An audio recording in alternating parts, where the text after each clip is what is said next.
Tetap sediakan waktu melayani Tuhan jilid 1. Persembahkan hati sebagai rasa hormat secara berkelanjutan. Bacaan firman Tuhan Yeremia 35 ayat 16. Sungguh keturunan Yonadab bin Rechab menepati perintah yang diberikan kepada bapa leluhurnya kepada mereka, tetapi bangsa yang tidak mau mendengarkan aku. Pada saat kita lapar, kita makan dan minum pada saat kita haus. Artinya kita mengetahui pentingnya memenuhi kebutuhan tubuh jasmani. Demikian pula halnya dengan tubuh rohani kita. Kita butuh Tuhan baik jasmani maupun rohani. Jadi jikalau kita mengetahui bahwa Tuhan itu penting, maka sesibuk apapun kita pasti akan memberi diri sendiri untuk kesempatan untuk tetap melayani Tuhan. Namun demikian, dalam melayani Tuhan kita melakukannya bukan karena kebutuhan, akan tetapi lebih merupakan bentuk kasih dan rasa syukur kita kepadanya yang kita ungkapkan dalam bentuk kepatuhan atau ketaatan.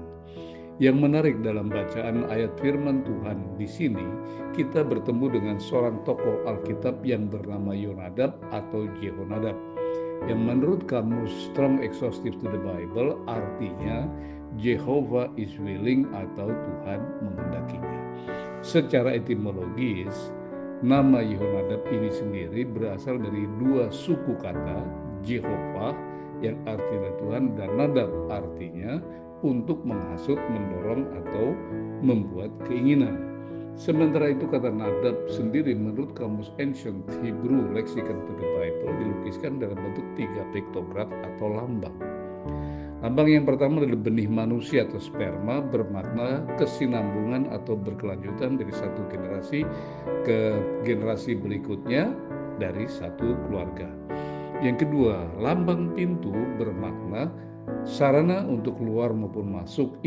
Bisa berarti gerakan maju mundur saat seorang berjalan bolak-balik melewati tenda, atau pintu juga bisa berarti menjuntai karena pintu tenda menjuntai ke bawah pada tiang atap tenda. Bisa juga berarti lemah, miskin, seperti orang yang menundukkan kepala. Yang ketiga, tenda atau rumah. Piktograf ini mewakili sebuah rumah atau tenda pengembara. Kata Ibrani bet yang berarti rumah atau tenda, namun juga berarti keluarga. Jadi dimaksud dengan huruf rumah atau tenda ini adalah keluarga beserta orang yang ada di dalamnya, bersama di dalam atau di dalam sebagaimana keluarga bertempat tinggal di dalam rumah atau tenda itu. Jadi bila mana ketiga lambang dipadukan akan memiliki arti sebagai berikut: mempersembahkan sesuatu dengan kerelaan hati sebagai tanda hormat, dilakukan secara berkelanjutan sebagai atribut keluarga. Jadi arti nama Yonadab atau Jehonadab itu mengandung nilai filosofis. Tuhan menghendaki serta memberi dorongan agar orang percaya mempersembahkan hidup mereka secara berkelanjutan kepadanya dengan rela hati sebagai manifestasi, ekspresi atau tanda hormat. Inilah yang menyebabkan keturunan Yonadab atau bin Rechab memiliki perilaku yang berbeda dari orang Yahudi yang memberontak dan tidak taat kepada Tuhan. Bagi keturunan Yonadab, nama leluhurnya bukan sekedar predikat yang disandang, akan tetapi mereka dengan segenap hati mentaati setiap perintah Tuhan yang mereka warisi dari leluhurnya.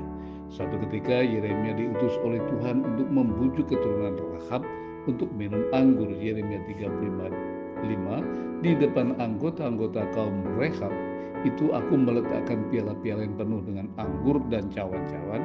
Lalu aku berkata kepada mereka, silakan minum anggur. Namun demikian dengan tegas mereka menolak. Dalam ayat yang ke-6 Yeremia 35, tetapi mereka menjawab, kami tidak minum anggur, sebab Yonadab bin Rechab bapa leluhur kami telah memberi perintah kepada kami, katanya, janganlah kamu atau anak-anakmu pun minum anggur sampai selama-lamanya. Sikap dan tindakan keturunan Yonadab bin Rechab ini menunjukkan keteladanan sekelompok orang saleh yang berpegang teguh pada komitmen untuk membaktikan hidup mereka demi melayani Tuhan dan menyenangkan hati Tuhan. Seorang yang sungguh-sungguh mengasihi Tuhan dengan tegas menolak apapun yang bisa mencemari kekudusannya.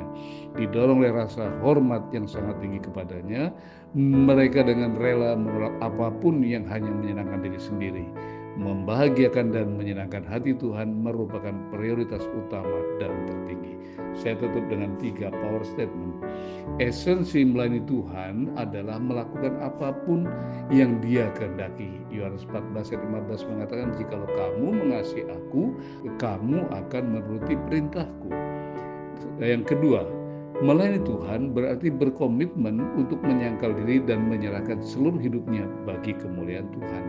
Power statement yang terakhir, pelayanan yang efektif adalah menjadikan diri ini sebagai teladan dan panutan dalam kasih, kebijakan, kesalehan, kemurahan, dan berbagai tindakan lainnya yang membuat orang lain datang kepada Tuhan. Tuhan Yesus memberkati.